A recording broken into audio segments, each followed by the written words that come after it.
Bonjour Olivier Perrault. Euh, Olivier, vous êtes la révélation française de cette année 2023, si j'ose dire. L'ascension, elle a été assez fulgurante et pour cause, vous vous êtes illustré dans de grandes échéances, à commencer évidemment par votre 8e place individuelle lors des championnats d'Europe de Milan. Il y a eu aussi la finale de la Coupe des Nations à Barcelone où vous réalisez une excellente performance et où la France termine deuxième. Et puis il y a eu aussi évidemment beaucoup de Coupes des Nations cette année, Saint-Gall, Windsor, Aix-la-Chapelle, Dublin, etc. Bref, une très très belle année pour vous et pour votre écurie. Euh, tous les feux semblent au vert pour que vous soyez définitivement shortlisté et pressenti pour aller concourir à Paris pour les Jeux Olympiques. On s'est renseigné sur vous pour préparer cette interview et on lit que vous êtes pratiquement né dans les écuries familiales et que vous ne les avez jamais quittées depuis lors. Est-ce que c'était une évidence pour vous de poursuivre dans cette voie et de faire de ce sport votre métier finalement? Oui, ça c'est sûr. Donc je suis issu du milieu familial, du milieu équestre, pardon. Mes parents donc avaient une écurie et je suis tombé dedans tout petit et je ne voyais que par les chevaux. Je vais juste ajuster comme ça. Vous voulez qu'on... Non, non, c'est bon. Alors, c'est une question qu'on pose assez souvent et en général un peu plus tard dans l'interview, mais je vais vous la poser maintenant. Quand on a discuté avec pas mal de jeunes cavaliers, on a eu la chance d'avoir Nicolas Philipparts, mais aussi Édouard Lévy, etc. On leur demande souvent s'ils ont ressenti le besoin à un moment ou alors pourquoi ils ont ressenti ce besoin en général de partir à l'étranger. Il y a plein de jeunes cavaliers qui vont aller se former chez Ludger, chez Frank Slotak. On en discutait aussi hier avec Max Kuhner, qui sont en tout cas allés faire leurs armes dans une autre structure avec quelqu'un qui a de l'expérience. Ça a été le cas de Henrik avec Ludger Beerbaum. Vous n'avez jamais ressenti ce besoin d'essayer d'aller vous confronter à un autre système? Si, Vous étiez... j'aurais souhaité partir peut-être un an à l'étranger, mais ça s'est fait que quand j'ai arrêté ma scolarité, j'ai vite repris un petit peu les jeunes chevaux et j'avais quand même du travail, du job à la maison, donc j'ai pas pu trop m'échapper. J'ai pu m'échapper une fois 3 mois en Amérique. Ça a été une super expérience chez la famille Goutal avec lequel j'ai travaillé de nombreuses années, mais si c'est quelque chose qui est important de faire, je pense, de faire ses armes à l'extérieur et à l'étranger. Qu'est-ce C'est que vous avez quelque chose que je regrette un petit peu. Ouais. Qu'est-ce que vous avez découvert quand vous êtes parti chez Brian Goutal? Ah bah c'était différent, déjà j'avais jamais pris l'avion, 18 ans et je me souviens j'étais arrivé sur New York, donc c'était immense et puis c'est un autre système, hein, système américain. Après bon, je suis tombé dans une écurie super chez des gens qui étaient super, j'ai passé 3 mois là-bas, mais c'est vrai que c'est différent c'est pas les mêmes méthodes. Moi j'aime aussi les jeunes chevaux, la formation, tout ça. Là-bas c'est plus des chevaux clés en main, c'est différent et c'était super.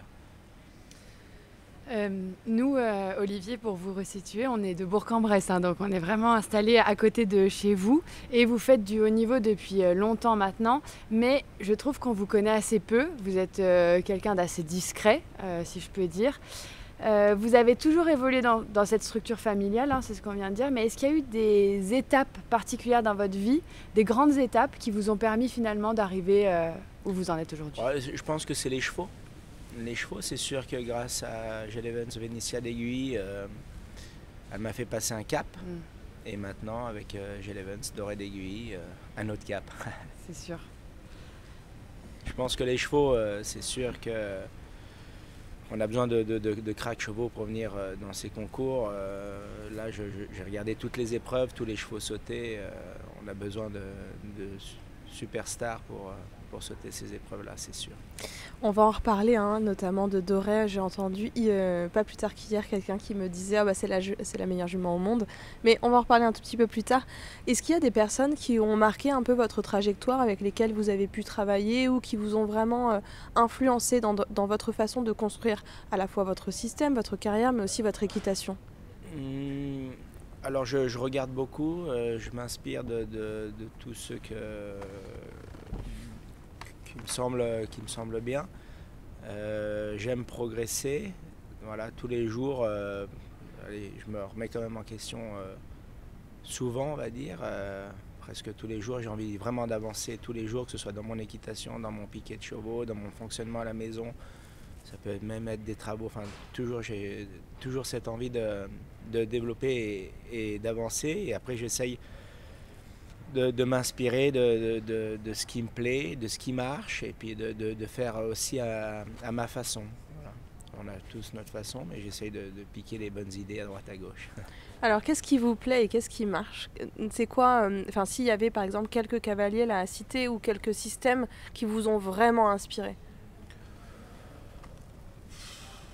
Après, dans plusieurs domaines, c'est sûr que nous on fait l'élevage, donc je m'inspire un peu de bons élevages, comment ça fonctionne, comment ils sont arrivés à produire de bons chevaux. Ensuite, les écuries jeunes chevaux dans lesquelles on voit les chevaux arriver plus tard dans le haut niveau. Ça aussi, je regarde comment ça fonctionne. Et puis ensuite, bien sûr, je regarde ici tous les meilleurs cavaliers, comment ça fonctionne, quelles sont leurs méthodes, comment ils engagent leurs chevaux, qu'est-ce qu'ils font avec leurs chevaux. Tout ça, c'est important. Je pense que le meilleur exemple, c'est peut-être Steve Gerda avec tous ses chevaux, la façon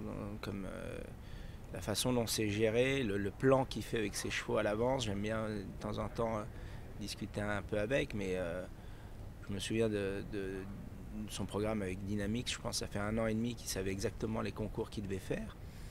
Et donc voilà, et tout ça, et on voit aujourd'hui que tout ce qu'il veut gagner à la fin, il y arrive. Mais tout ça, c'est pas calculé de semaine en semaine, c'est calculé de mois ou d'années à l'avance.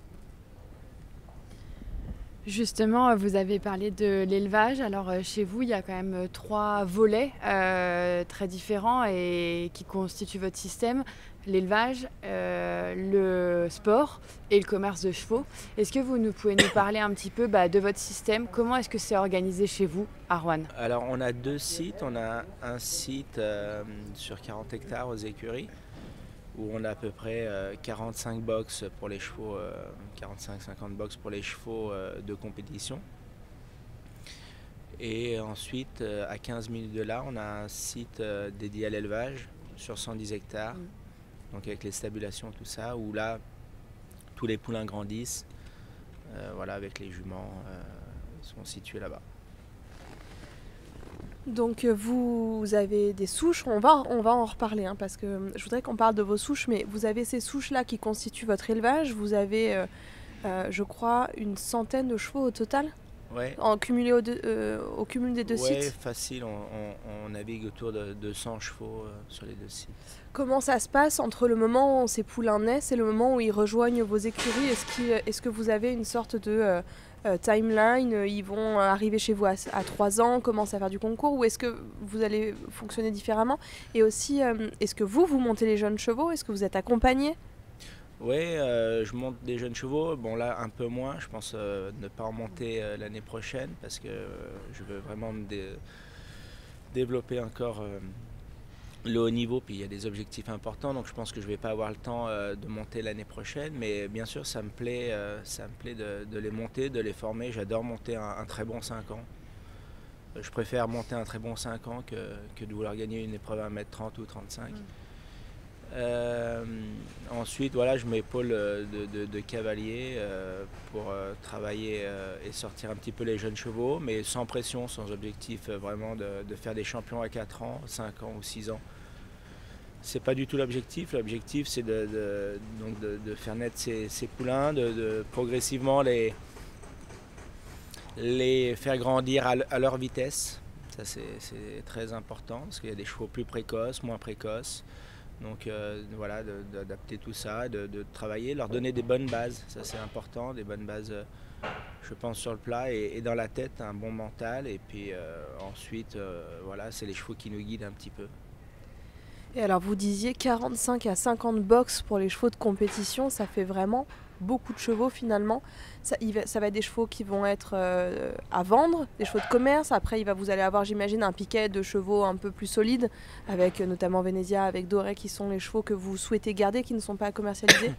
Oui, on va dire que j'essaie de garder entre 12 et 15 chevaux de 7 ans et plus pour moi. Et ensuite, on navigue, oui, en saison pleine avec une trentaine de jeunes chevaux au box. Mais ensuite, voilà, on s'adapte selon des nouveaux qui rentrent, des chevaux qui sortent. Voilà. D'où ça vous vient finalement cette passion pour l'élevage? C'est assez rare aujourd'hui quand même de voir des cavaliers de haut niveau monter des chevaux de leur propre élevage. Ouais. C'est beaucoup de travail, une part de chance aussi, j'imagine, c'est l'élevage de toute manière. Mais d'où est-ce que ça vous vient cette passion-là? Je pense que dès jeune, je pense que j'avais déjà 14 ans, que je montais déjà 7 ou 8 jeunes chevaux en compétition. Donc, parce que mes parents montaient beaucoup de jeunes chevaux, donc je suis tombé dans ce système. Ça me plaisait, j'aime monter toutes sortes de chevaux, des petits, des grands, des chauds, j'ai été très vite habitué à ça. Et puis, c'était mon métier, j'avais pas le choix que d'autres de travailler avec ces chevaux-là. Et puis ensuite, ça s'est fait, l'élevage s'est développé petit à petit. Puis ensuite, des bonnes juments qu'on a montées, on a voulu faire des poulains et ainsi de suite. C'est comme ça que je crois que j'ai commencé à monter en cadet avec la grand-mère de Vénitia. Donc voilà, ensuite... Et quand on voit le commerce de chevaux à l'heure actuelle, est-ce que vous pensez que finalement, c'est pas indispensable, mais c'est avantageux de pouvoir monter les chevaux qu'on fait naître? Oui, bien sûr. Après l'élevage, c'est aussi très coûteux. C'est beaucoup d'investissements. Il y a aussi des pépins. Il faut aussi bien faire les choses. Enfin, je veux dire. On ne dit pas tiens on va faire de l'élevage comme ça, il y a beaucoup de suivi au niveau de maréchalerie, au niveau des vermifuges, au niveau de manipulation des chevaux. Ça, je pense que les gens ils s'en rendent pas trop compte, mais voilà, un cheval il faut lui apprendre à monter dans le camion, il faut le manipuler, ça demande beaucoup de travail l'élevage, mais bon ça me plaît tout ça. Et bien sûr, maintenant j'essaie de faire un petit peu mes croisements. On a la chance d'avoir des bonnes juments et on rêve pour le futur. Est-ce que vous pouvez justement nous parler de ces souches qui sont à l'origine un petit peu de tout votre élevage? Vous avez donc Bijou Auray, qui est la jument avec laquelle vous avez vous-même concouru au niveau 1m60, mais vous en avez d'autres qui sont un peu ces juments que vous avez conservés, qui ont été à l'origine du succès que vous avez aujourd'hui. Alors on va commencer avec Vénitien. Comme je le disais, je montais sa grand-mère. Mes parents avaient acheté la grand-mère de Vénitia, avec lequel j'ai monté un peu en cadet. Ensuite, elle avait été croisée avec Quickstar, qui a donné une super jument de concours et qui a produit Uta d'Aiguille, qui était vraiment une très bonne jument qui s'est accidentée malheureusement à 8 ans, mais qui était sous la selle de Simon Delestre. Et ensuite, elle a donné Vénitia. Donc ça c'est donc la famille de Vénitia, et ensuite la famille de Doré. À l'époque où je travaillais donc avec la famille Goutal, on avait acheté Bijou Auray à l'âge de fin d'année de 4 ans chez Hubert Bourdi. Et ensuite j'ai monté Bijou. Qui était une fille de Toulon, justement. Qui était une fille de Toulon, qui venait juste d'être séparée de Eldorado en fait. Parce qu'elle a produit Eldorado. Ensuite Hubert l'a acheté et nous on l'a racheté à Hubert. Donc moi j'ai fait un peu les jeunes chevaux avec Bijou. Ensuite elle est partie un petit peu en Amérique, revenue en Europe. Et ensuite j'ai fait de l'élevage avec et elle m'a donné Doré. C'est primordial bon, évidemment, en fait, c'est même pas une question, mais c'est vraiment primordial de pouvoir bien sourcer ses juments. On a beaucoup vu dans le passé, dans l'élevage, quand on mettait finalement les mauvaises juments ou les juments qui n'allaient pas en piste à la reproduction. Et alors que on se rend compte et on s'est vite rendu compte que la souche maternelle était extrêmement importante. Oui, bien sûr, bien sûr. La souche maternelle, si on regarde déjà les élevages en France, tous les bons chevaux ont été issus de bonnes souches. Pour moi, c'est très important dans une famille que voilà, il y a peut-être pas de crack, mais des chevaux qui ont performé et gagné 1m40, 45, voilà, des chevaux compétitifs que des chevaux qu'une famille avec des chevaux qui n'ont pas couru et puis d'un coup il y a eu un crack là-dedans. Je pense qu'il vaut mieux croire dans les frères et sœurs qui sont quand même compétitifs. Comme vous le savez beaucoup mieux que moi, Olivier, j'en suis sûre, le sport il évolue très très très vite aujourd'hui. Le sport d'il y a 2-3 ans est plus le même que celui d'aujourd'hui encore, je pense. À quel point est-ce que c'est difficile pour un éleveur comme vous d'imaginer les chevaux qui seront compétitifs dans 5-6 ans? Ouais. Après, bon, le sport, moi, c'est aussi mes débuts dans le haut niveau. Hein. Je n'ai pas un grand recul en tant que compétiteur dans le haut niveau. Mais bon, les obstacles, ils sont déjà très haut. Très haut. Voilà, ce qu'on sait, c'est que ça va de plus en plus vite. Donc voilà, il faut qu'on se rapproche quand même du 100. Du 100, ça c'est important. Et puis avec la force en plus. Vous avez donc ces deux très très bonnes juments qui sont issues de votre élevage, Doré et Venisia. Est-ce que vous envisagez de faire des transferts d'embryons, d'essayer de conserver leurs souches et de les reproduire en respectant aussi leur timing de cheval de compétition? Ouais, alors Venisia, bon, elle a 14 ans, elle prend 15 ans. Elle se rapproche bientôt de l'élevage, on va dire. Donc elle, ça se passera comme ça. Et en ce qui concerne Doré, j'ai déjà fait 2 transferts d'embryons quand elle avait 3 et 4 ans. Donc elle a déjà un hongre de 5 ans qui prend 6 ans. Et une jument de 4 ans qui prend 5 ans et qui a déjà eu un poulain cette année, donc on va continuer. Mais après, je ne vais pas mélanger compétition et élevage en même temps. C'est incroyable, je me faisais cette réflexion parce que récemment, je suis allée dans un élevage et maintenant on a la grand-mère, la mère et la fille qui concourent pratiquement sur les mêmes concours. Ouais. L'élevage s'est tellement développé et va tellement vite. Vous pensez qu'on en est qu'au début ?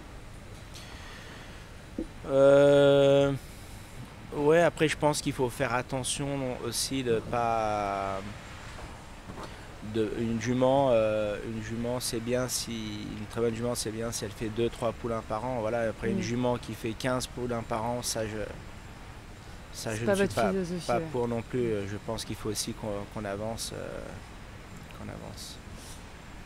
On a vu beaucoup d'excellents chevaux français, de l'élevage français cette année et les dernières années s'exporter à l'étranger. Je vais en citer que quelques-uns, les plus connus pour le grand public, mais ils sont beaucoup plus nombreux. Et très récemment, il y a eu Crack Bell Z, le cheval de Sébastien Nera qui a été monté par Julien Gonin, qui a été vendu à la famille Washman. On a vu évidemment Berluc sur Vozo, Fencing Kergan, vendu aussi aux Irlandais. Est-ce que vous pensez que l'élevage français a finalement de belles années devant lui? Bien sûr. Pour moi, on est l'un des meilleurs studbooks, l'un des meilleurs élevages, ça c'est sûr. On l'a vu encore cette année à Milan, je crois qu'il y avait quand même pas mal de selles français, dont 2 sur le podium encore. Non, c'est sûr qu'on a un super élevage en France, on a des très bons chevaux, le selle français est un super studbook. Voilà. Quelles sont les origines que vous favorisez en ce moment? Vous le disiez, hein, vous êtes à l'origine des croisements, vous y réfléchissez, c'est un petit peu vous qui êtes le maître d'œuvre de la réflexion. Cette année, vous avez utilisé quels étalons par exemple? Cette année, on a 11 juments pleines.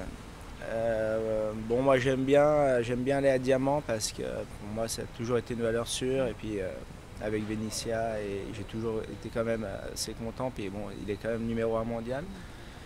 Donc c'est un étalon que j'aime bien utiliser tous les ans. Ensuite, de tête, je ne sais plus exactement ce que j'ai utilisé. J'utilise aussi un petit peu mes étalons. J'ai 2 frères de Doré qui sont jeunes et différents, un 5 ans et un 7 ans dans lequel j'ai utilisé, que je vais utiliser parce que c'est des chevaux qui ont beaucoup de qualité, que je trouve qui ont beaucoup de qualité naturelle, donc j'aime bien les utiliser aussi. J'ai lu que vous vouliez pas trop dévoiler vos étalons pour le moment, que vous aimez bien utiliser les étalons connus, célèbres, et puis que vous aviez regardé un peu à l'Anaken ce qui s'était fait. Ouais. Je note. Donc on verra ça dans quelques années alors. J'ai un petit plan dans mon téléphone. Je note les étalons qui me plaisent. On va repasser sur la partie sport. Olivier, comme vous le disiez, vous avez encore peu d'expérience à ce niveau, mais ça y est, vous y êtes, vous avez quand même couru la plus belle échéance de l'année en termes de haut niveau qui étaient les championnats d'Europe. On l'a déjà dit, vous le savez, d'ailleurs vous faisiez la une de Grand Prix avec cette question: qui sera dans l'équipe à Paris 2024? Et vous étiez quand même aux côtés de Julien Epaillard sur la photo, donc c'est quand même un très bel indice pour nous indiquer que bon, vous pourriez bien être sélectionné et de la partie pour Paris. Comment ça se passe cette arrivée au niveau? Est-ce que, à l'instar de Steve Garda, tout était planifié depuis 3 ans? Pas aussi bien que Steve. Mais ce qui est sûr, c'est que Doré, j'ai toujours cru en elle.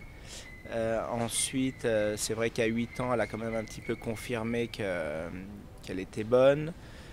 Elle sautait déjà les épreuves 1m45 très facilement, on va dire. J'ai pris le temps. C'est une jument qu'il fallait le temps de construire.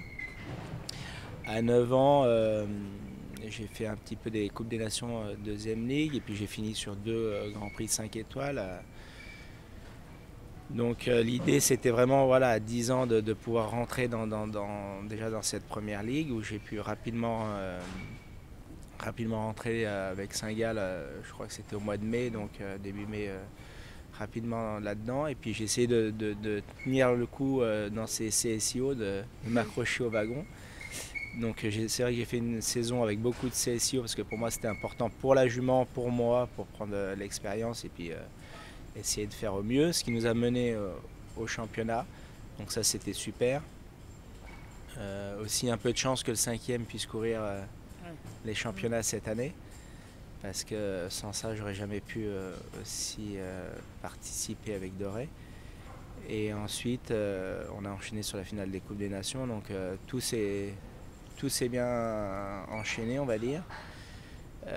C'est pour ça qu'après j'ai décidé de laisser un break de 3 mois à Doré, sans compétition, octobre, novembre, décembre.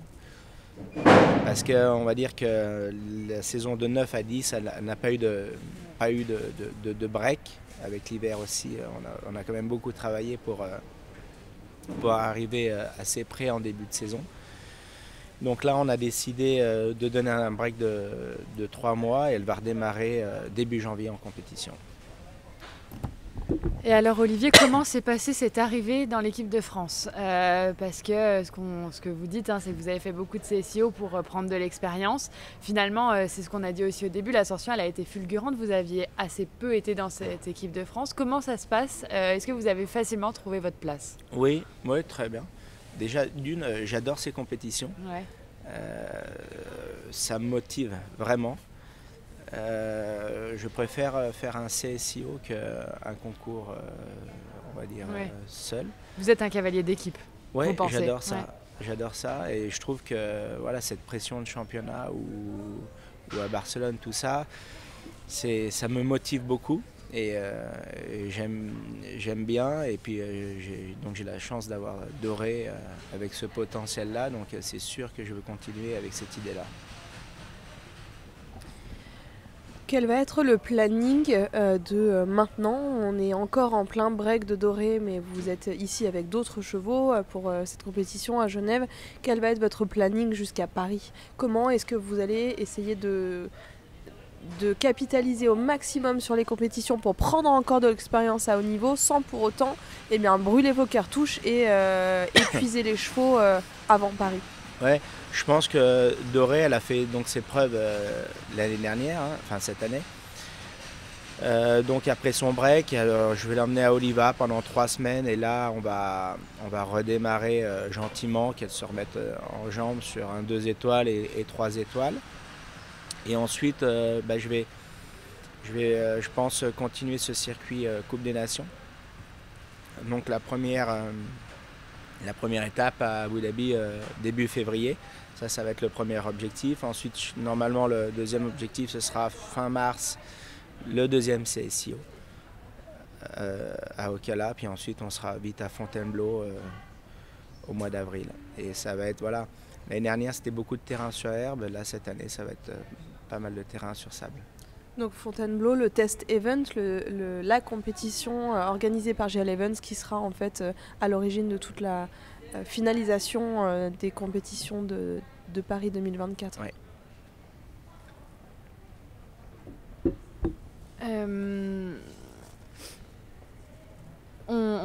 On était censé interviewer Marcus Henning hier et une de nos questions était que Marcus est un exemple de longévité. Ouais. C'est impressionnant de voir à quel point il est ici depuis tellement d'années. Maintenant que vous êtes en train de faire cette ascension, d'arriver au meilleur niveau, il va falloir continuer à grappiller les points de la ranking list pour aussi un jour concourir sur le top 10 par exemple, et puis se pérenniser dans les meilleurs cavaliers du monde. Quelles sont d'après vous les clés en fait d'une telle longévité ? Les chevaux. Les chevaux, ouais. Les chevaux, on dépend quand même beaucoup des chevaux. Voilà, au jour d'aujourd'hui, j'ai une jument capable de courir des Grands Prix 5 étoiles.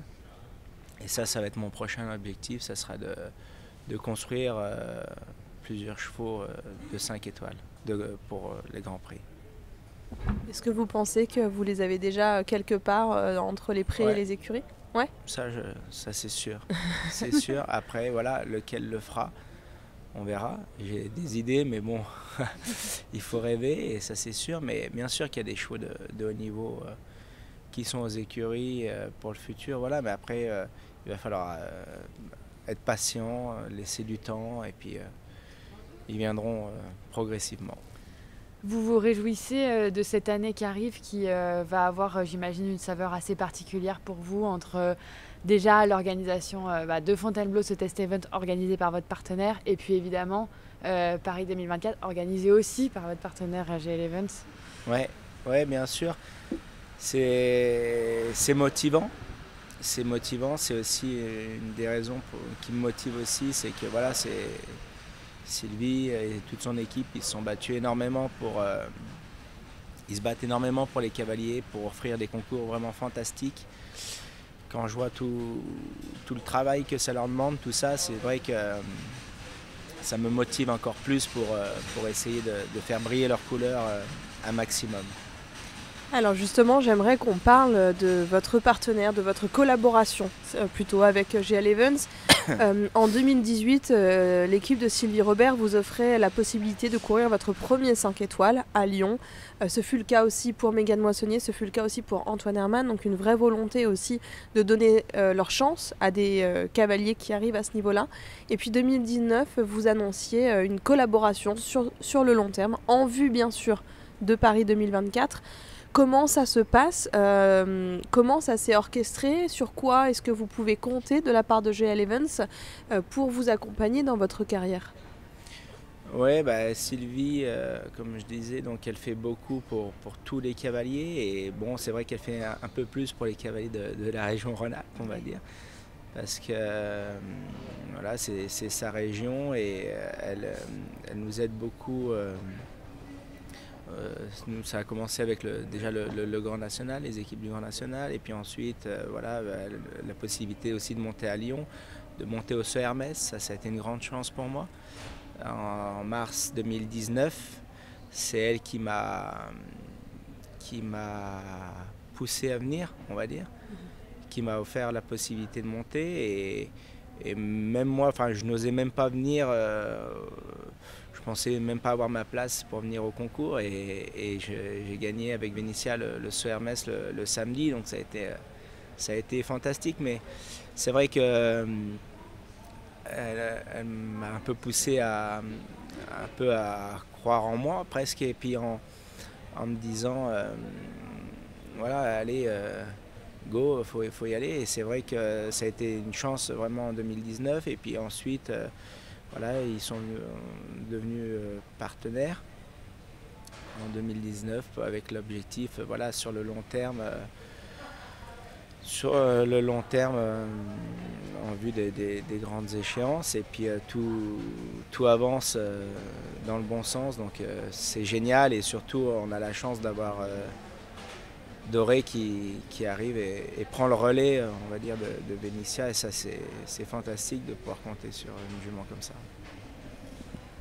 Merci Olivier pour tout ça. On a juste à la fin du podcast, souvent on pose quelques petites questions un peu plus rapides. Si vous ne deviez retenir qu'un seul moment de cette année 2023, ce serait lequel? Le sans faute première manche avec Aix-la-Chapelle. Ok. Pas les championnats d'Europe alors?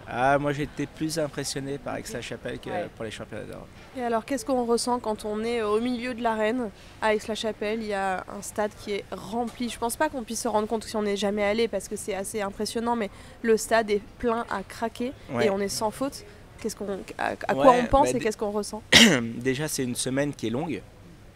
Parce que je crois que ça attaque le mardi, je crois la visite est le lundi. Donc on saute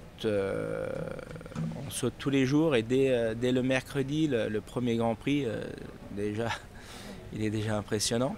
Donc il a été déjà sans faute la jument dans ce Grand Prix-là. Et puis